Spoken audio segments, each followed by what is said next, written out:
देखो, सबसे पहले जहाँ एनसी की बात करो या पीडीपी की बात करो, मेरी नजरों से अगर आप देखोगे तो ये दोनों एक ही है। ये जब वो हुकूमत में होते हैं तो उनके खिलाफ बोलते हैं, ये हुकूमत में होते हैं तो उनके खिलाफ बोलते हैं।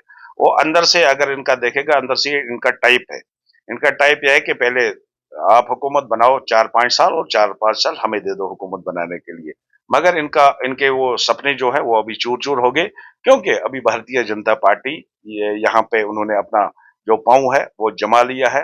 क्योंकि जो मोदी जी ने पिछली हुकूमत में यहाँ का अपनी हुकूमत में यहाँ पे काम किए हैं, हर एक दूर दराज इलाका हो, चाहे हमें उड़ी हो करना हो, वहां जो भी आप दूर दराज इलाका देखो, मोदी जी ने वहां गरीब किसान मजदूर के लिए काम किया है। तो लोग हमें सपोर्ट करते हैं। हाल ही में आपने देखा, पीछे हमने मेंबरशिप ड्राइव की थी, और मैं दावा करता हूं कि आज के वक्त में भारतीय जनता पार्टी कश्मीर की मैं खाली बात करता हूं, 5 लाख हमारे जो है प्राइमरी मेंबर बन गए। कोई भी इसमें से पॉलिटिकल पार्टी जिनका आपने नाम लिया, किसी के पास तो 50 भी मेंबर आज की डेट में मौजूद नहीं है।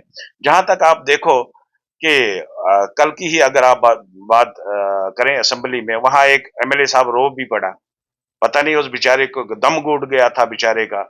इनको तो आपस में अभी नहीं बनती है। आप देखो, उसने बिल लाई थी और स्पीकर साहब ने उसको मना किया बिल लाने के, तो हमारे चीफ मिनिस्टर साहब खड़े हो गए। खाली चीफ मिनिस्टर नहीं है वो उस पार्टी के वाइस प्रेसिडेंट भी है। वो खड़े होके उन्होंने बोला इनको बिल लाने दो, हम कैंसिल करेंगे। बदकिस्मती है ये। इनको देखो, इनको आपस में नहीं बनती है। मगर इनको जो ये आपसी लड़ाई है, इसका जो नुकसान है वो एक आम शहरी को भुगतना पड़ता है।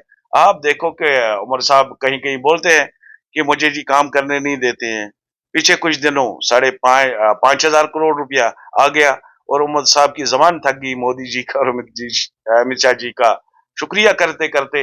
मगर इनके दिल में, हाँ, इससे पहले भी एक बार अगर आपने सुना होगा, एक सवाल हुआ था, हमारे एलओपी साहब ने किया था कि आपने जो 200 यूनिट का वादा किया था। तो उमर साहब ने बताया, मैंने भी थोड़ी चालाकी की थी। मुझे पता था कि मोदी जी की स्कीम है सोलर लगा के इनको बिजली देने की। तो मैंने थोड़ा चालाकी करके उसको फायदा लेने की कोशिश की थी। मैंने ये वादा नहीं किया था लोगों के साथ कि जो पानी से बनने वाली बिजली है मैं वो दूंगा, जो विंड से बिजली बनने वाली है मैं वो दूंगा। तो बदकिस्मती है, इनको इनके खून में झूठ है, इनके खून में ही गंदगी है। ये कभी खाली ये हुकूमत बनाते हैं अपने लिए, अपने ऐश आराम के लिए। पीछे आपने देखा एक इन्होंने कैबिनेट मीटिंग बुला दी थी, और शाम को जब आप जैसे मीडिया के लोग इनसे पूछने के लिए गए, तो वहां आपको पता चला कि कैबिनेट मीटिंग में एजेंडा जो था वो टीए और डीए बढ़ाना था एमएलए साहबों का। तो उमर साहब की बात करो, एक हारा हुआ बंदा जिसने इलेक्शन हारा, उसकी फाइल लेके हमारे दिल्ली पहुंच गया होम मिनिस्टर साहब के पास, और वहां से उसको खाली एमएलए का दर्जा नहीं, कैबिनेट मिनिस्टर का दर्जा उसको वहां से मिला। क्या अच्छा लगता कि अगर उमर साहब डेली वेजर की फाइल लेके भी वहां जाता। अच्छा लगता कि एसपीओ जो पुलिस डिपार्टमेंट को ही चलाते हैं उनकी फाइल लेके भी वहां जाता।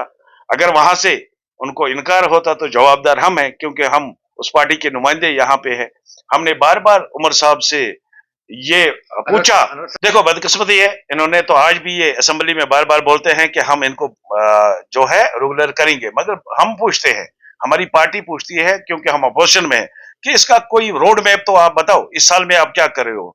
ऐसे डेलीवेजर है, जैसे आपने बताया, वो तो अभी बेचारे कब्रों में है, वो तो गुजर भी गए हैं। और कैसे ऐसे भी डेलीवेजर है, किसी के 3 महीने, किसी के 4 महीने, किसी का साल बचा हुआ है।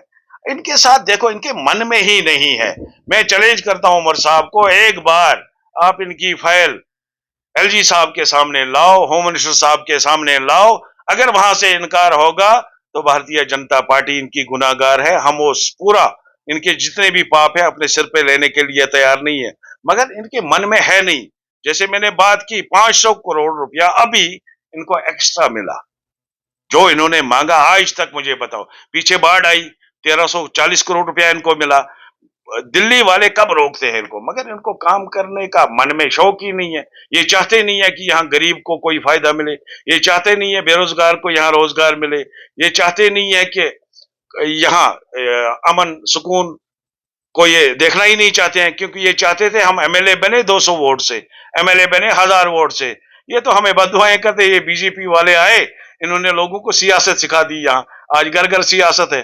आज अगर कोई वोट डालता है तो वो सोचता है आगे अब वोट डालेगा तो उमर साहब बोलेगा वहां, अब टोपी उतार के टूप वूप नहीं चलेगा, अब उसको काम करना पड़ेगा, उसको दिखाना पड़ेगा कि आपने हमारे साथ वादे किए, कहाँ गए वो वादे, कहाँ गई बिजली, कहाँ गए गैस सिलेंडर, कहाँ गई हमारी नौकरियां। और आपने असेंबली में एक बहुत बड़ी बात देखी, अभी हमारे सामने आई, 24 लाख नौकरियां आउटसोर्स कर दी। ये पढ़ा लिखा नौजवान कहाँ जाएगा जो बेचारा फार्म भरता है?